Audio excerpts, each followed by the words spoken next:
pengetahuan, dunia sastra, serta mencintai ulama, para ahli fikih, dan sastrawan.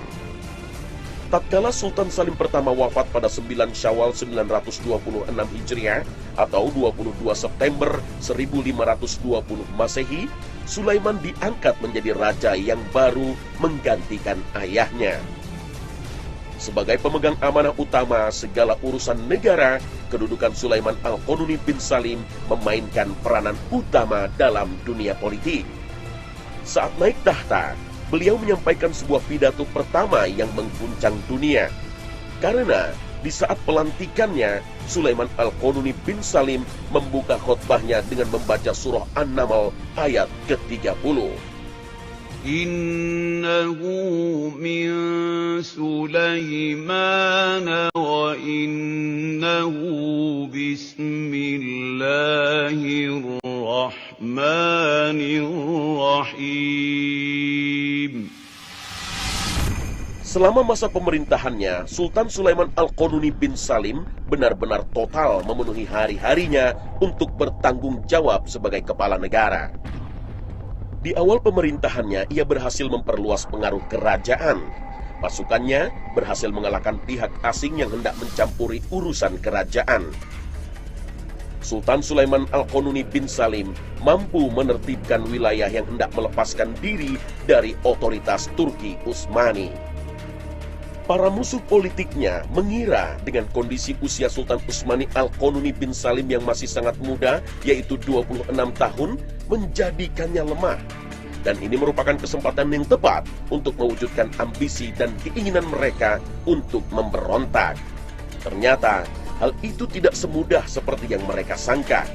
Di usia belianya, Sultan Sulaiman Al-Qanuni bin Salim telah memiliki kekuatan dan kematangan dalam memimpin negara dan bangsanya.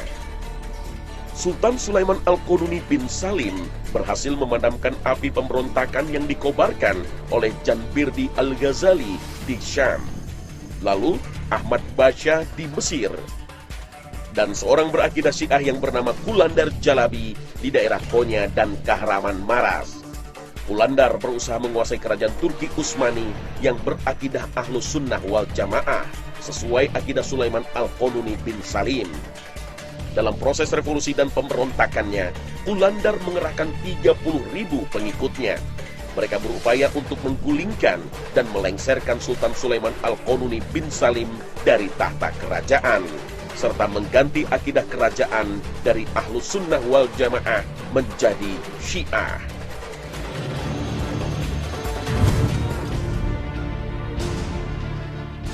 Pada masa pemerintahan Sultan Sulaiman Al-Qanuni bin Salim, terjadi beberapa kali peperangan.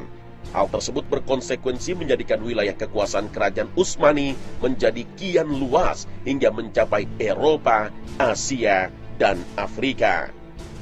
Pada tahun 927 Hijriah atau 1521 Masehi, pasukan kerajaan Turki Utsmani berhasil menguasai wilayah Belgrad, yang saat ini menjadi ibu kota negara Serbia. Dan di tahun 935 Hijriah atau tahun 1529 Masehi, pasukan Turki Utsmani mengepung kota Vienna, yang saat ini menjadi ibu kota Austria. Sayangnya dalam 2 kali kesempatan, pasukan sang sultan tidak berhasil menguasainya. Hasil gemilang baru terlihat ketika menguasai Budapest, yang saat ini menjadi ibu kota Hungaria. Pasukan sang sultan berhasil menguasai Budapest dan menjadi salah satu provinsi di bawah wilayah kerajaan Turki Utsmani. Di kawasan benua Asia, Sultan Sulaiman Al-Qanuni bin Salim menghadapi 3 kali peperangan besar dengan negara berakidah Syiah, yaitu kerajaan Safawi dari bangsa Persia. Peperangan antara kekhalifahan Turki Utsmani dengan kerajaan Safawi dimulai pada tahun 941 Hijriah atau pada masa 954 Masehi. Keberhasilan pasukan Turki Utsmani mengalahkan kerajaan Safawi mengakibatkan Irak menjadi bagian dari Daulah Utsmaniyah. Di tahun 995 Hijriah atau tahun 1548 Masehi, Tabriz yang masuk dalam wilayah kedaulatan negeri Iran menjadi bagian dari Utsmani. Dan pada tahun 1555 Masehi, Sultan Sulaiman Al-Qanuni bin Salim berhasil memaksa Shah Tahmasp pertama yang menjadi Raja Iran mengikat perjanjian perdamaian, sekaligus menjadikan Utsmani berkuasa penuh atas Ariwan, Tabriz, dan Anatolia. Sultan Sulaiman Al-Qanuni bin Salim juga menghadapi Portugal di Samudra Hindia dan Teluk Arab. Dan pada tahun 1546 Masehi, Yaman, Oman, Ahsa, dan Qatar menjadi provinsi di bawah kekuasaan Daulah Utsmani. Penguasaan wilayah ini menyebabkan semakin kecilnya pengaruh Portugal di Timur Tengah. Di benua Afrika, utamanya negara Libya, sebagian besar Tunisia, Eritrea, Djibouti, dan Somalia menjadi bagian wilayah Turki Utsmani di masa pemerintahan Sultan Sulaiman Al-Qanuni.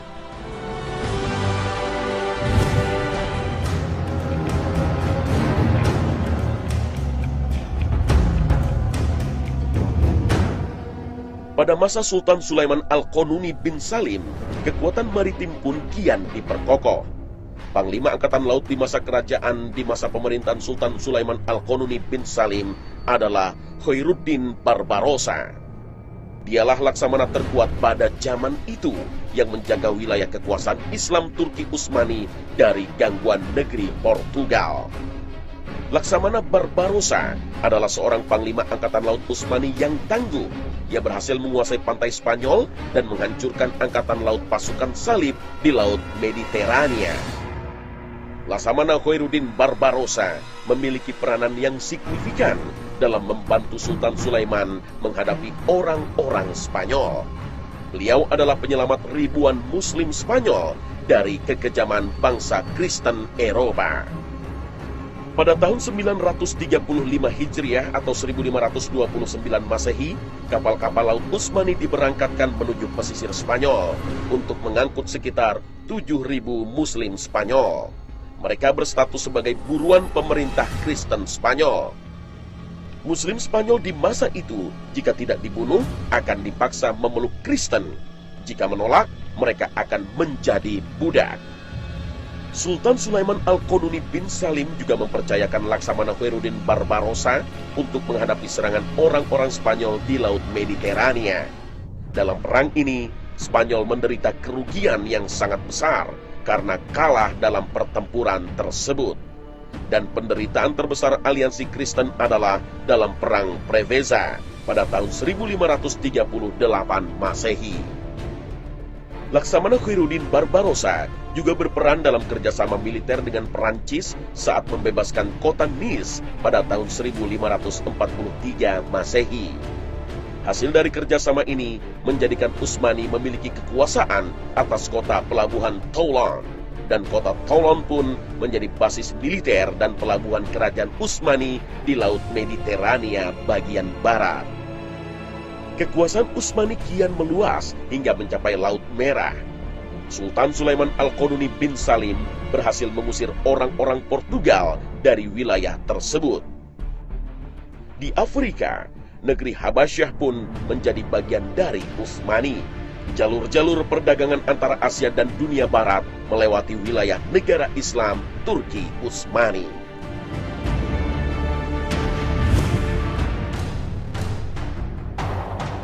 Pengaruh kerajaan Turki Utsmani bukan hanya pada perluasan wilayah keislaman semata, namun juga pada perkembangan peradaban. Selain sebagai kepala negara, sesungguhnya Sultan Sulaiman Al-Qanuni adalah penjaga dua kota suci, Makkah dan Madinah Al-Mukarramah ketika itu. Tak heran jika torehan karya anak bangsa Turki Utsmani masih bisa kita temui pada bentuk arsitektur Masjidil Haram dan Masjid Nabawi saat ini. Sang Sultan yang menjadi sosok pemimpin bangsa adalah juga sosok yang mahir dalam bersyair, menulis kaligrafi, dan menguasai beberapa bahasa timur. Sultan Sulaiman Al-Qanuni juga suka dengan batu mulia, mendalami arsitektur dan konstruksi bangunan. Hal ini berdampak pada pembangunan di seluruh wilayah kerajaannya.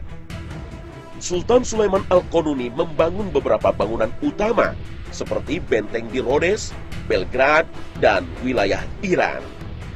Sultan Sulaiman Al-Qanuni juga membangun masjid-masjid di wilayah Aden, Yaman, dan Al-Qanatir Al-Khairiyah, Mesir, serta di berbagai penjuru wilayah Turki Utsmani, khususnya di Damaskus, Mekah, dan Baghdad.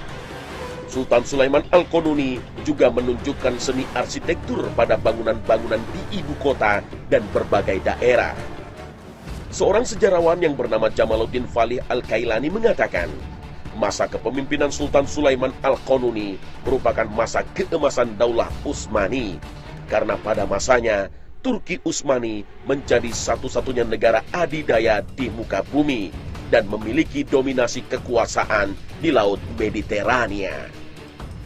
Pada masa pemerintahan Sultan Sulaiman Al-Qanuni juga muncul arsitek-arsitek ulung dalam sejarah Islam. Salah satunya adalah Sinan Basha yang berperan besar dalam pembangunan kerajaan Turki Utsmani. Sinan Basha juga yang memberikan sentuhan khas akan arsitektur Utsmani, sehingga orang dengan mudah mengenal bangunan-bangunan Utsmani. Arsitek lainnya adalah Mimar Sinan. Ia membangun Masjid Sulaiman Al-Qanuni atau dikenal juga dengan Jami' As-Sulaimaniyah di Istanbul pada tahun 964 Hijriah atau 1557 Masehi. Masjid Sulaiman Al-Qanuni adalah salah satu bangunan terbaik yang dibangun oleh seorang arsitek Islam yang bernama Mimar Sinan.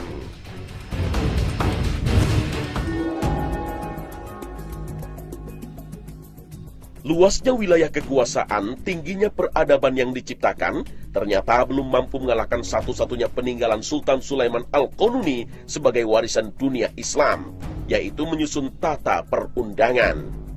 Dengan cara berdiskusi bersama Syekh Abu As-Sud Effendi, Sultan Sulaiman Al-Qanuni berusaha agar tata perundangan yang beliau rancang tidak melenceng dari garis-garis yang dibataskan syariat Islam. Undang-undang tersebut dikenal sebagai Qanun Namuhu Sultan Sulaiman. Dalam bahasa Indonesia, ini berarti Undang-Undang Sultan Sulaiman. Undang-undang yang ia susun ini diterapkan hingga abad ke-13 Hijriah atau abad ke-19 Masehi. Karena konsistensi Sultan Sulaiman Al-Qanuni dalam menerapkan undang-undang yang beliau susun, mendapat julukan Al-Qanuni. Sejatinya, berbagai gelar sematan bangsa Eropa kepada Sultan Sulaiman Al-Qanuni seperti The Magnificent atau The Great tidak memiliki pengaruh dan kesan yang mendalam dibanding gelar Al-Qanuni, karena gelar ini menunjukkan keadilan sang sultan dalam memerintah. Masa Turki Utsmani pada saat Sultan Sulaiman Al-Qanuni memerintah menjadi zaman keemasan, karena luasnya wilayah kekuasaan Turki Utsmani seimbang dengan kesempurnaan administrasi pemerintahan dan tegaknya syariat Islam berdasarkan Al-Quran dan Hadits.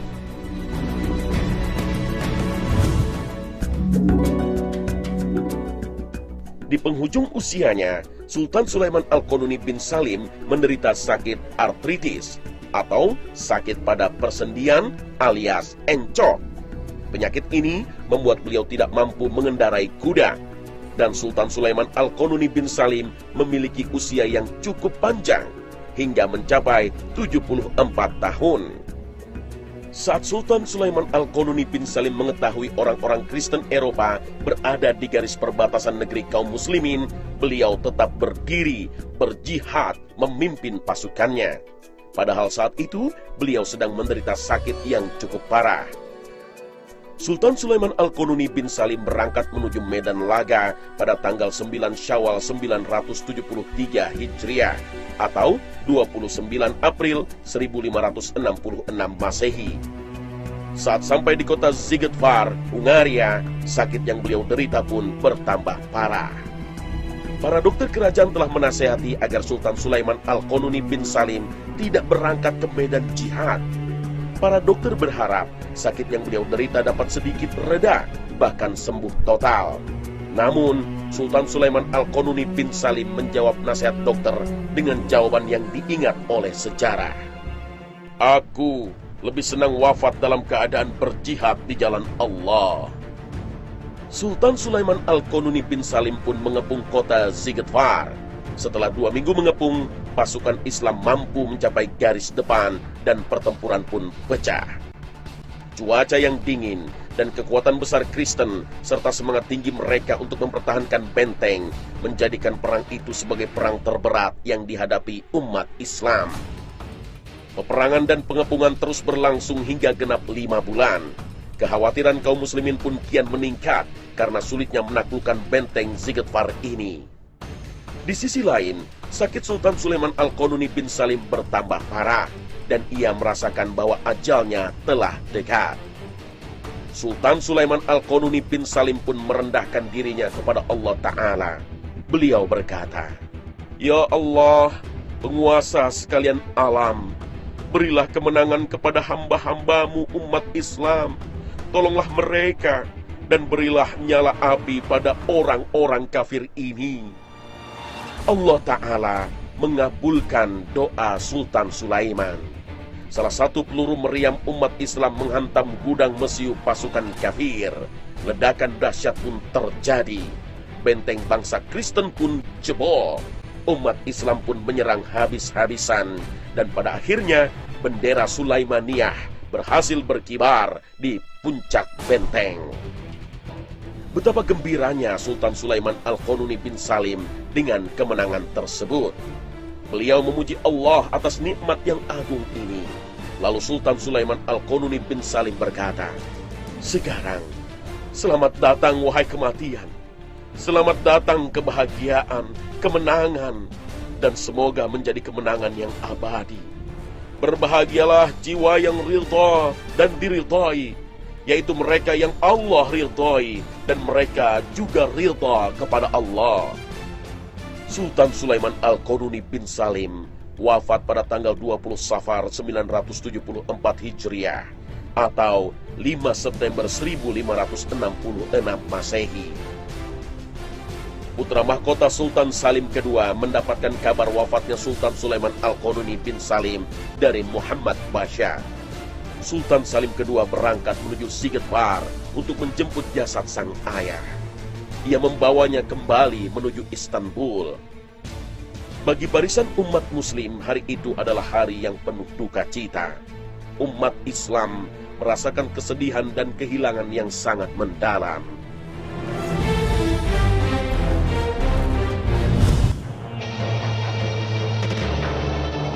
Pemirsa, semoga kisah Sulaiman Al-Qanuni bin Salim yang kami sajikan hari ini bermanfaat banyak bagi Anda.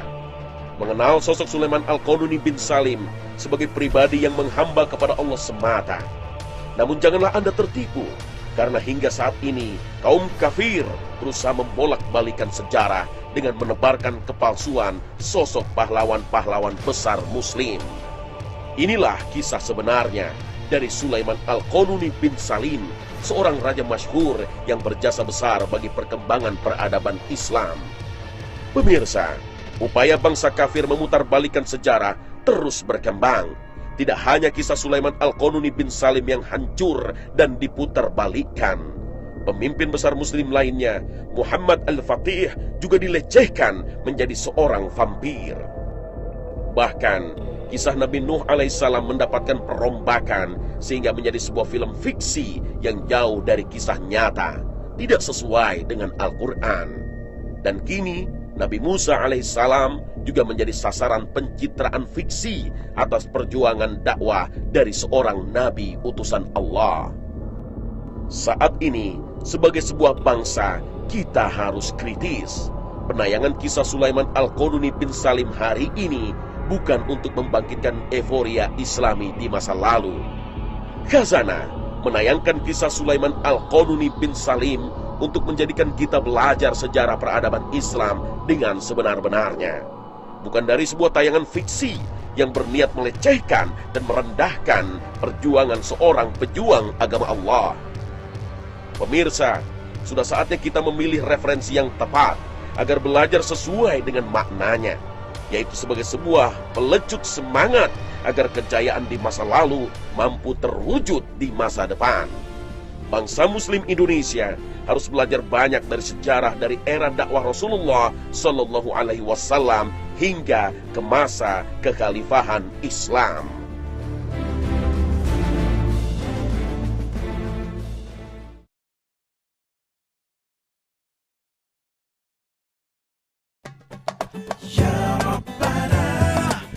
Nah pemirsa, inilah akhir kebersamaan kami. Semoga tayangan kami hari ini mampu melengkapi wawasan Islami Anda, sehingga jalan kehidupan Anda sesuai dengan prinsip Al-Quran dan Hadits menjadi semakin terang. Mengenal Sang Sultan Sulaiman, pahlawan Islam pada era 1900 dengan fakta yang benar dan membanggakan umat Islam. Akhir kata, wassalamualaikum warahmatullahi wabarakatuh.